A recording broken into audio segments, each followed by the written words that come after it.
Bu, mic Ibu mati, Bu.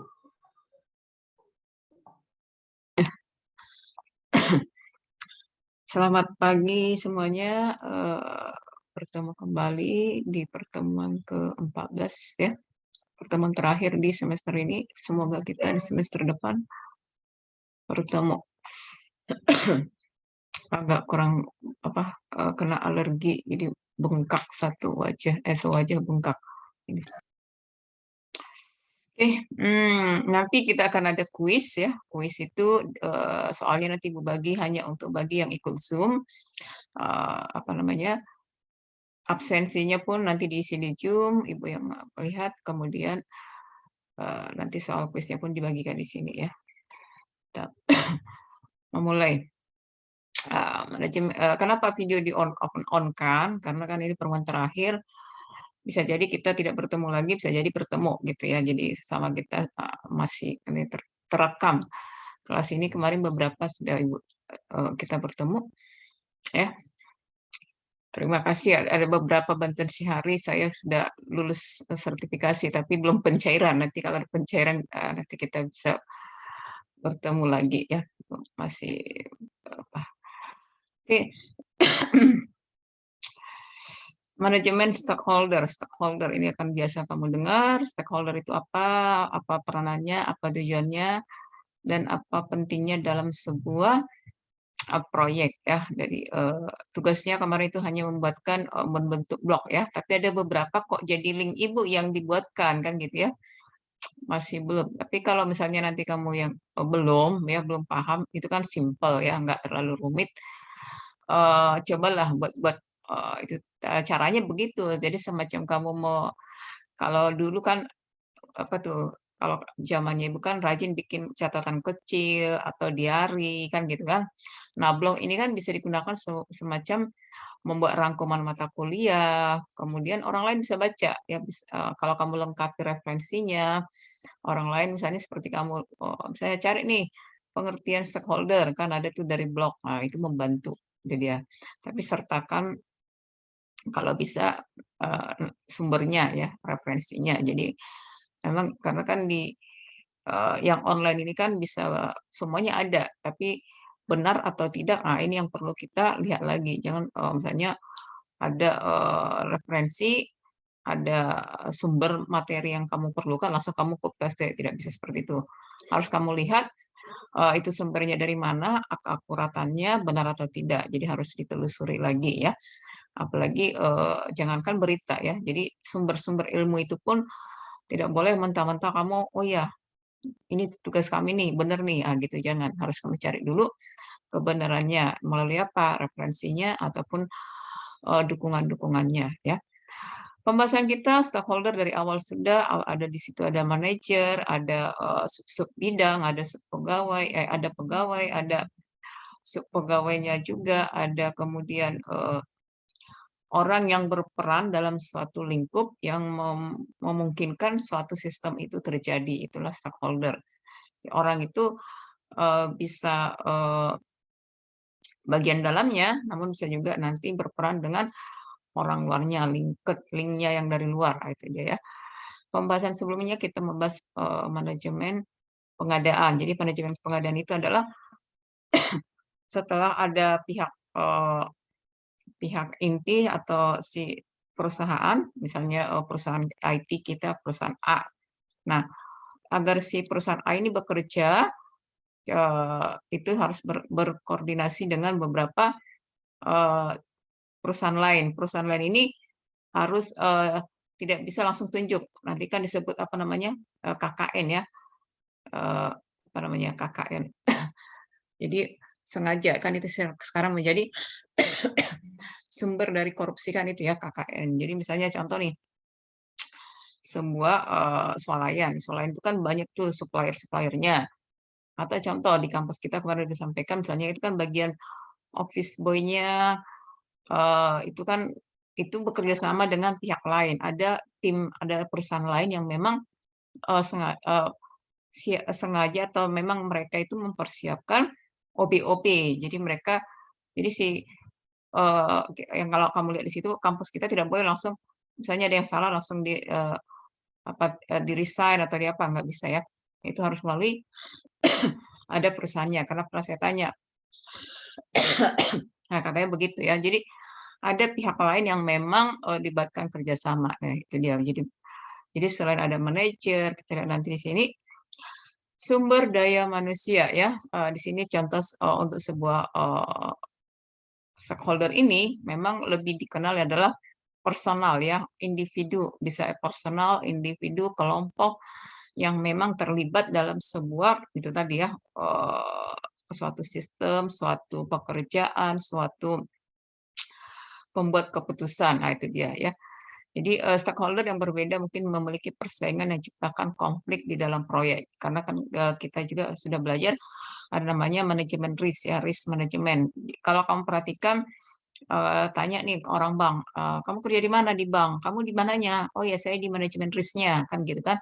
Jadi dia mempelajari apa saja, resiko-resiko yang bisa terjadi, yang akan timbul, namun bagaimana juga bisa mengantisipasi atau menghandle. Nah gitu ya dia. Jadi contoh misalnya saya punya, saudara, adik saya yang paling kecil, saya dulu tanya, kamu di banknya bagian apanya?" Karena pakaiannya nggak kayak seorang bank, yang orang bank itu kan pakai dasi, apa kan gitu kan, meja rapi, dasi, sepatu mengkilat kan gitu kalau orang bank. Terus ibu tanya, terus katanya gini, "Oh saya bagian manajemen risk-nya Kak," kata si adik saya ini, "Loh manajemen risk itu apa aja?" Ah, itu ya, seperti yang kita bahas kemarin. Jadi dia harus bisa melihat, apa kira-kira resiko yang muncul, bagaimana meminimalisasinya. Nah, itu dia ya. Kemudian di proyek ini ada sponsor. Sponsor ini biasanya kan ada tim dana ya, ada owner-nya, dananya harus jelas ya, berapa lama berapa lama pelaksananya, berapa budgetnya, ini disebut sponsor ya, pihak pemilik ya atau owner-nya. Karena kan si owner ini kan tidak mau dia menginvestasi uang hanya untuk disia-siakan ya, kalau bisa memang modalnya sekian, kalau bisa untungnya 2 atau 3 kali lipat ya, tapi itu harus yang real kan gitu ya. Kemudian ada customer user ya, jadi, karena, biasanya si project ini seperti IT ini adalah perusahaan jasa, jadi ada yang, menjadi customer kita, ada yang menjadi user. Jadi bedakan yang mana customer, yang mana user. Seller, seller adalah pihak yang mendukung pelaksanaan proyek ya, itu tadi. Ada si owner, ada seller. Seller ini adalah para main kontraktor and main distributor. Nah, ini yang kemarin kita bahas di pengadaan, ya. Ini harus diseleksi. Jadi jangan nanti membuatkan kerugian kepada perusahaan. Kenapa? Karena mereka memilih secara KKN, nepotis ya. Jadi mereka tidak melihat kredibilitasnya, mereka langsung main tunjuk. Itu salah ya. Sedangkan kontraktor dan subkontraktor seller adalah pemasok barang. Nah, ini semua adalah orang-orang yang terlibat juga, namun ini adalah melalui, apa namanya, tender atau seleksi ya, MOU pihak ketiga gitu dia. Business partner, jadi dalam proyek, ini adalah pihak yang memiliki kepentingan bisnis dengan adanya proyek kita. Jadi kita, si proyek memenuhi kepentingan atau keperluan sebuah perusahaan lain. Namun, agar si kinerja perusahaan kita ini, IT ini bisa bekerja optimal, harus melakukan MOU ataupun kerjasama dengan itu contoh kontraktor, distributor, atau subkontraktor lainnya. Namun itu jelas asal-usulnya, itu dia ya. Nah, ini kalau bicara kita lihat ini sudah menjadi perusahaan besar ya. Contoh kalau di kita perusahaan besar itu sudah seperti perusahaan pusat ya, kalau di perusahaan milik pemerintah itu sudah termasuk contohnya BUMN ya. Jadi ini sudah termasuk skopnya adalah perusahaan besar ya, bukan perusahaan-perusahaan yang skala kecil, ini sudah besar ya. Apabila sampai ada business partner, ada sellernya, ada kontraktor, distributor, itu sudah perusahaan yang besar ya. Contoh stakeholder proyek ya, organisasi group ini ya, kelompok organisasi yang terkait dengan proyek. Contoh kalau kamu perhatikan perusahaan-perusahaan misalnya bangunan Wika, contoh itu kan perusahaan besar ya, punya pemerintah. Fungsional manajernya yang terkait dengan pelaksanaan proyek di mana fungsinya sebagai supporting. Jadi si proyek ini sudah ada accounting-nya pun ada, bagian apa tuh namanya semacam akuntannya pun ada, jadi semuanya lengkap ya. Ada manajer keuangannya, manajer SDM-nya, manajer pemasangan, itu di struktur organisasinya sudah jelas ya. Kemudian institusi keuangan terlibat dengan bank, itu tadi contoh pendanaan proyeknya itu misalnya disuplai ataupun didanai bank, itu harus jelasnya berapa dan sampai kapan. Pemerintah pusat setempat, ya contoh itu expert ya. Kemudian di si proyek ini sudah ada bidang-bidang ahlinya. Contoh kalau misalnya dia mau bidang IT-nya adalah di network ya, ada siapa expertnya. Kalau misalnya dia mau ke pembuatan program, penyedia apa itu namanya software untuk eh, sistem pendidikan, ya siapa ahlinya ya. Jadi ada ahli strukturnya, ahli kontraknya, ahli pemasarannya. Jadi di sini itu tadi ya sangat lengkap, ada expertnya, semuanya yang bidang-bidang yang profesional. Berikutnya, ini ada di awal kita pernah melihat juga membahas konsultan. Jadi si proyek tidak hanya memiliki kontraktor, namun mereka juga memiliki konsultan. Ada sebuah badan ataupun sebuah tim yang memang menjadi bukan penasihat ya konsultan. Jadi setiap apa yang dikerjakan ada konsultannya yang berperan membantu pemilik proyek merencanakan, mengawasi dan mengendalikan proyek. Jadi si owner ini mempercayai sebuah konsultan ya sebagai eh, pengawas ataupun mengendalikan proyeknya. Contohnya, ini tadi stakeholder-nya ada pelanggan, ya, ada pengguna, customer, pengguna, sponsor proyek, manager, tim proyeknya siapa, manajer proyek jelas ya siapa, timnya siapa saja, itu tadi ya ada expertnya. Staf pendukung, ini tadi contoh dari bidang HRD-nya, keuangannya, apalagi ya sub bidangnya ini jelas supplier atau pemasok ya. Ada lagi disebut vendor ya. Jadi vendor itu adalah perusahaan yang terlibat melakukan pengadaan akan keperluan kepentingan sebuah proyek ya. Pihak oposisi yang menentang. Jadi di sini seperti tadi ada namanya risk management ya, resiko. Nah, di sini harus bisa diantisipasi siapa saja kira-kira apa ya semacam membuat trouble, membuat masalah ataupun yang memang seakan-akan mencari kesalahan ya. Nah, ini harus termasuk dilibatkan juga sebagai stakeholder ya yang berperan mendukung ataupun nantinya bisa ini lagi melakukan ya kurang setuju atau ini ya itu kan seperti ada gangguan gitu dia. Fungsi peran stakeholder ya, apa fungsinya? Fungsinya yaitu tadi ya mengambil keputusan sebagai manajemen langsung ya. Contoh tadi konsultan ya membuat keputusan juga ya mempengaruhi. Sebagai manajemen perusahaan umumnya perusahaan swasta terbuka menyediakan bangku khusus untuk investor, manajemen langsung ya. Jadi sebagai memanage. Pendukung keuangan ya, bagian untuk membangun hubungan ikatan yang baik dengan para stakeholder, tanggung jawab sosial. Nah, tanggung jawab sosial perusahaan ini juga penting ya. Stakeholder ini kan ada sebuah perusahaan kan biasa itu diminta nanti apa, misalnya kamu membuat perusahaan di sebuah kota A, nanti akan ditanya apa tuh masyarakat setempat. Kira-kira apa tanggung jawab sosialmu kepada ini? Sebut corporate social responsibility. Jadi kenapa kalau sebuah perusahaan didirikan ya itu harus ada dikalkulasikan keuangannya apa yang bisa diberikan si perusahaan terhadap apa namanya masyarakat sekitar. Jadi ada tanggung jawab sosialnya. Jadi mereka tidak hanya mengejar benefit keuntungan, tapi mereka juga harus bisa membuat sebuah apa ya memberikan manfaat faedah kepada masyarakat sekitarnya. Tidak harus bisa jadi bentuk menerima apa orang-orang mudanya jadi pekerjanya ataupun bagian-bagian yang memang dibutuhkan yang apa namanya available kapabilitas untuk eh, menjadi tenaga kerja itu termasuk tanggung jawab sosial perusahaan juga itu fungsi peran stakeholder ya. Ini tadi stakeholder itu ada si pemilik ya secara garis besar ada pemilik owner komite mengarah. Jadi kalau kamu pernah mendengar oh, apa bagian kamu di situ apa steering komite. Jadi dia mengarah ya, mengarahkan. Pengguna hasil proyek atau user, contoh jalan ya. Jalan itu kan penggunanya siapa? Seluruh masyarakat yang akan lalu lalang di jalan itu. Rumah sakit, siapa penggunanya? Ya orang-orang yang berobat yang yaitu tadi ya yang memerlukan bidang kesehatan. Nah, itu contoh. Jadi itu diproyekkan. Kalau misalnya sekolah kan bangunan-bangunan sekolah, nah itu dia. Jadi contoh kita membuat IT software untuk apa namanya ya, mengawasi seluruh pendidikan SD seluruh Sumatera Utara misalnya. Ada tim maintenance-nya. Nah, ini dia ya, siapa usernya ya. Stakeholder-nya tadi untuk IT, ini untuk lebih khusus lagi untuk IT ya. IT itu ada manajer proyek ya, terutama ini adalah proyek. Dia disebut manajer, tapi ini adalah orang IT ya. Ini semuanya orang-orang IT. Jadi sekarang itu kan kalau kamu mau seorang yang memang berpotensi, karena kan orang itu kan ada potensinya sebagai leader, ya dia memang bagiannya memang cakap ya, bisa memang dia semacam perannya itu di leader ya. Ada yang memang hanya sifatnya hanya pekerja, hanya menunggu, waiting, baru lakukan, waiting, doing gitu-gitu ya. Namun ada beberapa orang itu memang dia di apa namanya sebagai IT.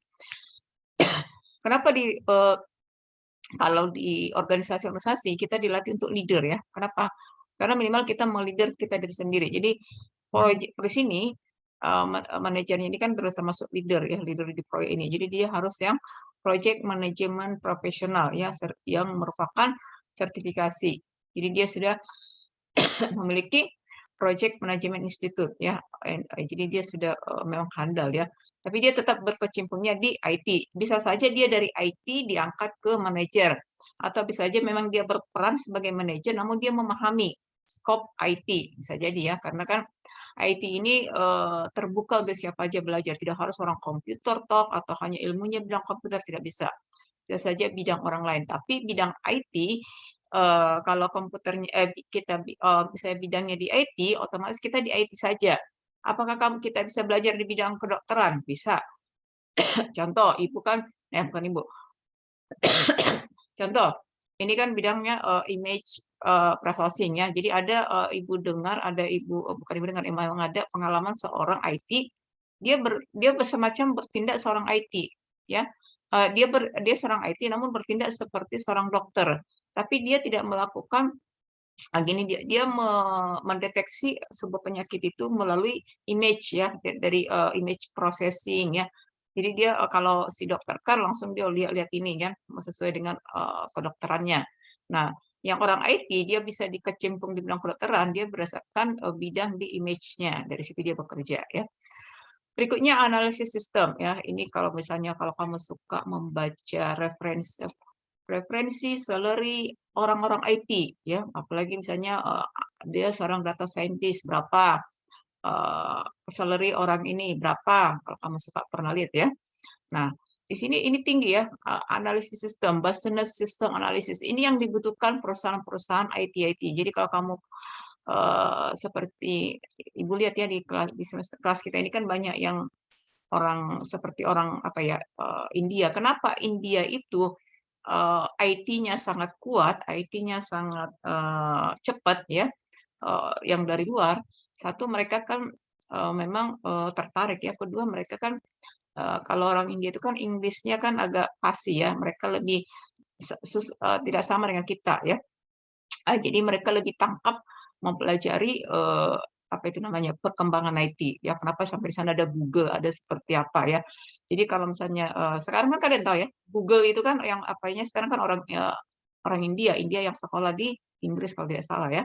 Nah, itu dia.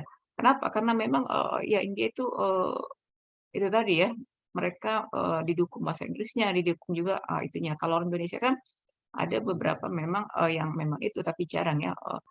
Orang Indonesia itu lebih bidang yang diminatinya bidang apa ya? Tidak ada yang seperti yang lebih langsung ya Indonesia ini bidang ini ada ya. Misalnya IT-nya kah, apakah apa itu namanya pertambangannya kah? Tidak ada yang apa ya, yang langsung melonjol gitu dia. Jadi di sini analisis sistem, bahasanya sistem analisis. Ini yang banyak diperlukan perusahaan-perusahaan ya, yang perusahaan global yang memang dari IT-nya ya. Ada business system analysis, business process analysis ya.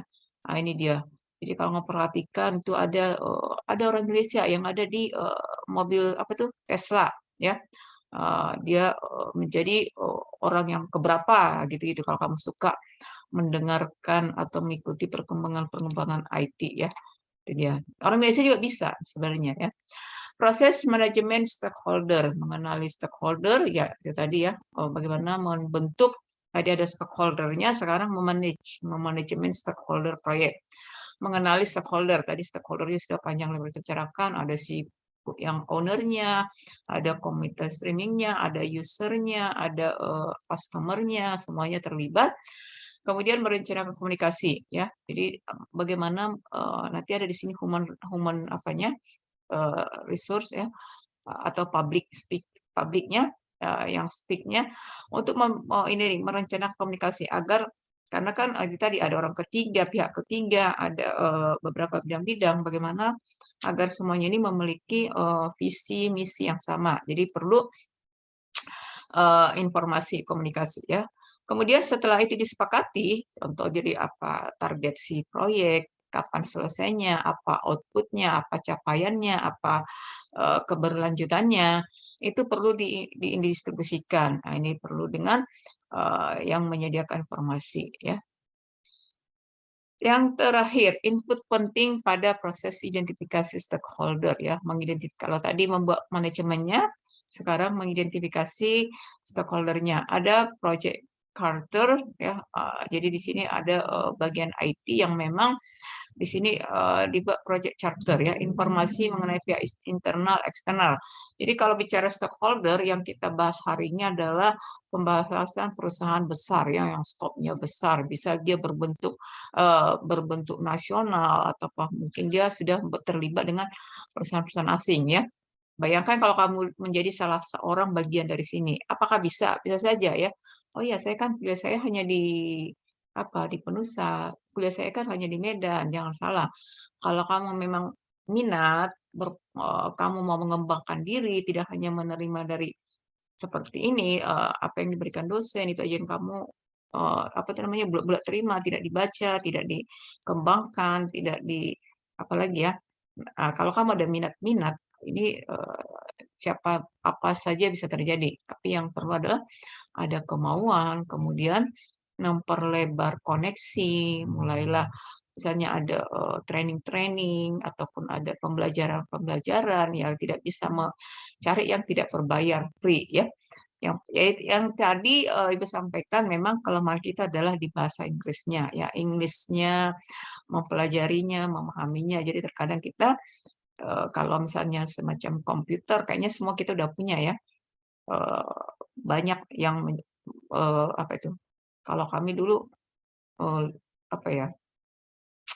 Masih tidak ada internet seluas itu.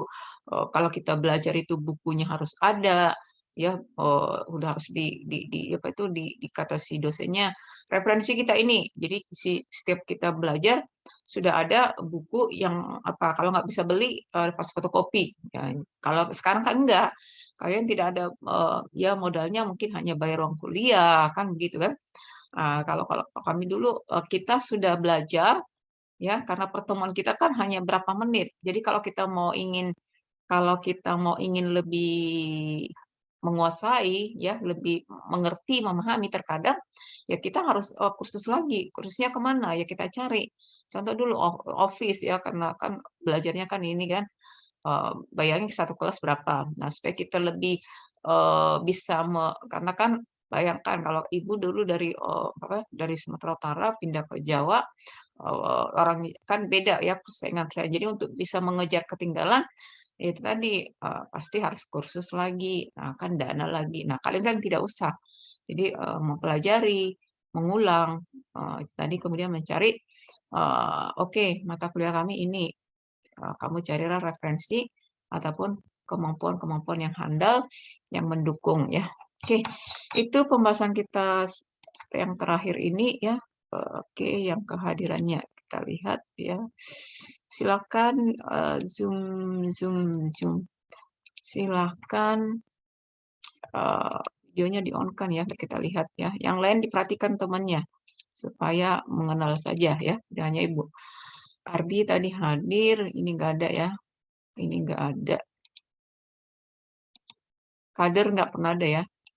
Rikti ada tadi. Putri ada tadi. Putri. Ada, Bu.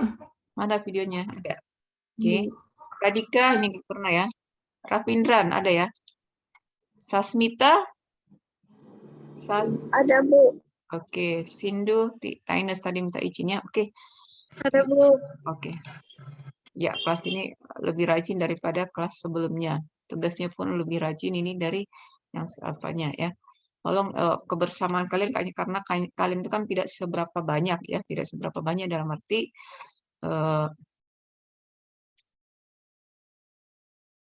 oke. Sebentar. Nah, berikutnya ini ada 14 soal, tapi sorry 14 soal. Stop share ya. 14 soal. Oh ya, tadi kita lihat dulu kita ini ya. Sudah dikenal teman-temannya yang tidak seberapa ini kita. Oke ya. Nah, oke. Share screen. Oke. Nah, ini kamu capture ya. Ini ada sebenarnya 14 A dan B kan? A dan B karena kan kampus kan minta setiap pertemuan itu harus ada satu soal. Emang ini agak panjang. Jadi ini dikerjakan, mau tulis tangan silakan difoto baik-baik ya jelas supaya bisa dibaca. Kamu pilih 7 aja ya, mau yang ini ke atas atau ini ke atas ya. Nah, kamu kirim di email ini aja UAS Rabu ya. UAS Rabu. UAS Rabu itu aja. UAS Rabu. MPTI. Nah, ini bisa dikirimkan, ini capturekan aja ya atau foto atau kontrol print screen kemudian kopikan ya. Ini Ibu beri waktu sampai masih ada mata kuliah hari ini? Ada, Bu, satu lagi. Oke. Diberi waktu sampai jam 9 malam aja, jam 10 malam ya ini. Jadi pilih 7 aja, mau ini ke atas, ini ke atas. Jadi ini nanti merupakan soal untuk UAS sebenarnya ya. Tapi ini Ibu lihat kisi-kisinya aja dulu. Nanti kamu tidak usah pilih A atau B enggak untuk kis apa. Kamu hanya ini aja tulis soal, jawab tulis soal. Mau acak pun antara ini sama. Misalnya ini nomor 1, nomor 2 ini nggak masalah. Ini 3, ini 4 nggak masalah ya. Yang penting kerjakan 7 soal. Tapi nanti kalau untuk UAS dipilih nanti 7 soal ya itu dia ya. Oke, ada pertanyaan? Ini bisa dikerjakan dari sekarang ya. Kalau mau kamu mau lebih cepat silakan, tapi saran Ibu tidak usah buru-buru, asal kamu jawab sesuai dengan lihat dari modul ya, modul yang ada, modul yang Ibu bagikan, jangan kamu ambil yang dari yang lain supaya lebih nanti akan Ibu kasih link videonya Ibu juga supaya kamu melihat ini di pertemuan berapa ya, kira-kira seperti itu. Untuk memudahkan nanti kamu menjawab UAS-nya, karena UAS kan nanti begitu selesai jamnya, UAS-nya harus dikumpul, jangan ada lagi diberi waktu perpanjangan. Itu tujuannya ini kenapa di Ibu kisinya langsung nanti jadi soal UAS ya. Oke, tidak ada pertanyaan? Ini ditulis tangan atau dibikin Word, Bu? Atau boleh diketik? Kalau diketik nanti yang ya ini ke apa ya email ya. Diketik aja. Kalau yang lainnya mengetik silakanlah diketik ya supaya lihat Ibu ya, supaya terbiasa juga mengetik ya. Tapi bagi yang tidak bisa mengetik nggak masalah. Ketik aja karena ini kan mengirimnya kan ke pribadi. Kalau kamu mengetik sertakan foto selfie-nya ya. Tahu kan waktu kamu mengetik itu kamu selfie kan. Jadi lihat ada ini ada fotomu, ada si komputermu gitu loh ya. Ya bisa kan? Capture gini, wajahmu nggak harus dapat, tapi ada sosoknya kamu ini sama ini, jadi terlihat. Ya bisa jadi kamu copy paste langsung, ya cara-cara untuk mengcopy apa kan bisa saja, tapi kita hanya apa itu namanya ya, kejujuran pada diri sendiri. Silakan, nggak apa-apa ya. Tapi kalau misalnya kamu tulis tangan tidak usah difoto, karena kan dari tulisannya nanti bisa terlihat ya. Oke, ada lagi pertanyaannya? Kalau tidak ada, sekian, silakanlah dikerjakan sampai menunggu masih ada waktu. Terima kasih, kita menunggu belum ada, apa ya, apa itu? Mengisi kuesioner dari Prodi udah ada belum? Belum. Kemarin Pak Pasca udah ada Bu yang hari Senin. Senin? Iya, untuk mata kuliah hari Senin. Oh, kami kok nggak ada ya? Oke, nanti saya hubungin Pak Fahmi aja deh. Oke, terima kasih. Silakan dikerjakan. Kembali ke ngisi. Selamat pagi. Selamat Pagi, Bu. Terima kasih Bu. Makasih Bu.